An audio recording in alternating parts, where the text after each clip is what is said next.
BJP के प्रवक्ताओं के बयान पर इस्लामिक संगठन के देशों ने भारत पर दबाव तो बनाया, लेकिन यह दबाव बनाना काफी महंगा पड़ गया जब भारत ने इनको जबरदस्त फटकार लगाते हुए नसीहत दे डाली। क्या था पूरा मामला, देखिए रिपोर्ट।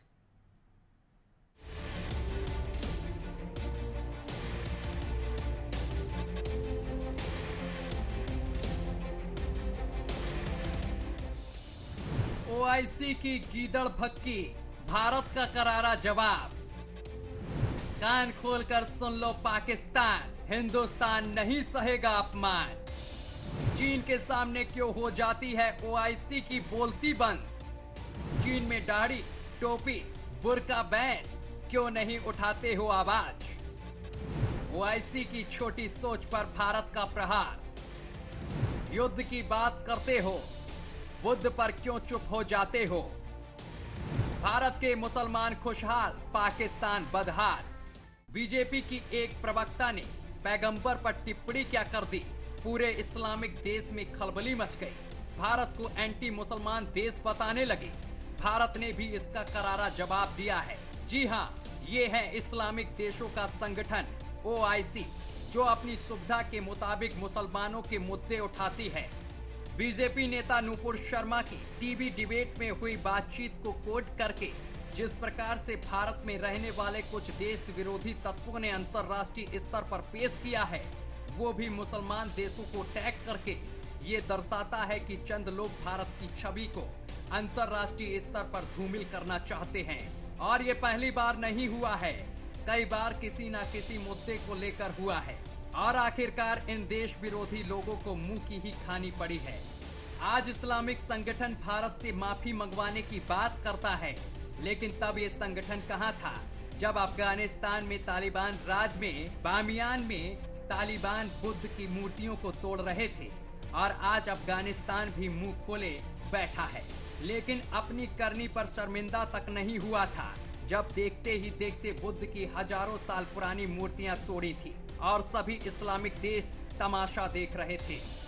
वो पाकिस्तान जहां बंटवारे के समय करीब 28% हिंदू थे, लेकिन आज सिर्फ ना के बराबर हिंदू बचे हैं। कहां गए वो हिंदू? क्या मार डाले गए या उनसे जबरदस्ती इस्लाम कबूल करवाया गया? वो पाकिस्तान आज भारत को नसीहत दे रहा है, यानी पाकिस्तान और अफगानिस्तान जहां से हिंदू का नामो निशान मिटाया गया, वो आज भारत को आंखें दिखा रहे हैं। लेकिन कान खोलकर सुन लो, तुम दोनों देशों को जो आईना भारत ने दिखाया है तो मुंह में दही जमा कर बैठ गए। अल्लाहू अकबर के नारे लगाकर आतंकी लोगों की गर्दनें काट देते हैं, लेकिन इस्लामिक संगठन उस पर चू नहीं करता। चीन अपने यहाँ मुसलमानों पर तमाम प्रकार के अत्याचार करता है, सुअर का मांस खाने के लिए मजबूर करता है, बुर्का पहनने के लिए मना करता है, अरबी उर्दू नाम रखने के लिए मना करता है, अजान के लिए मना करता है, दाढ़ी रखने पर प्रतिबंध लगा दिया है। लेकिन ये तथाकथित इस्लामिक देश कुछ नहीं बोलते। लेकिन भारत में किसी राजनीतिक दल की एक प्रवक्ता ने एक टिप्पणी क्या कर दी, इनको मिर्ची लग गई और भारत से माफी मंगवाने की बात करने लगे।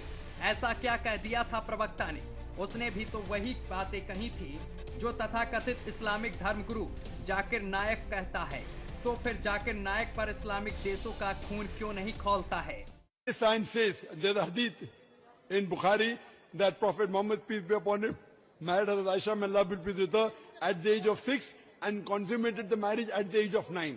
ये वही इस्लामिक संगठन का देश कतर है जो हिंदू देवी देवताओं की अश्लील तस्वीर बनाने वाले एम.एफ. हुसैन को अपने यहाँ नागरिकता देता है और मान सम्मान करता है। तब इसको हिंदुओं की धार्मिक भावनाएं नहीं दिखाई देती। इस्लामिक संगठन के देशों, कान खोल कर सुन लो, ये 21वीं सदी का भारत है।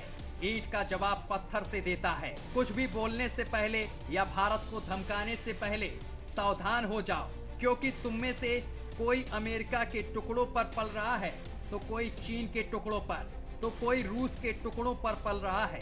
अब धर्म की आड़ लेकर ये लोग भारत को घेरने में लगे हैं, लेकिन ये सब भूल गए कि भारत के साथ भी कई सारे गैर इस्लामिक देश कंधे से कंधा मिलाकर इस्लामिक देशों को जवाब दे रहे हैं। इन्हीं में से नीदरलैंड के नेता गियार्ड विलर्स ने नूपुर शर्मा का बचाव करते हुए कहा है कि जो सच है तो उसमें भारत क्यों माफी मांगे।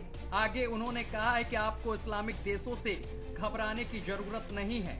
अपने स्वाभिमान और स्वतंत्रता के लिए और सच बोलने के लिए हम आपके साथ हैं। आज पाकिस्तान भिखारी बना हुआ है। पेट्रोल पंप बंद हैं। कभी गधा बेचकर, कभी भैंस बेचकर, तो कभी चिड्डा बेचकर अपने अर्थव्यवस्था को सुधारने की कोशिश की, तब भी नहीं सुधर पाई। जिसकी भी सरकार बनती है उसका मुखिया अखंड भ्रष्ट होता है। लेकिन आज ये लोग भारत के मुसलमानों की बात कर रहे हैं। भारत की ओर से विदेश मंत्रालय के प्रवक्ता अरिदमन बागची ने साफ कर दिया है कि इस्लामिक देशों की ये छोटी सोच है। भारत सभी धर्मों का सम्मान करता है।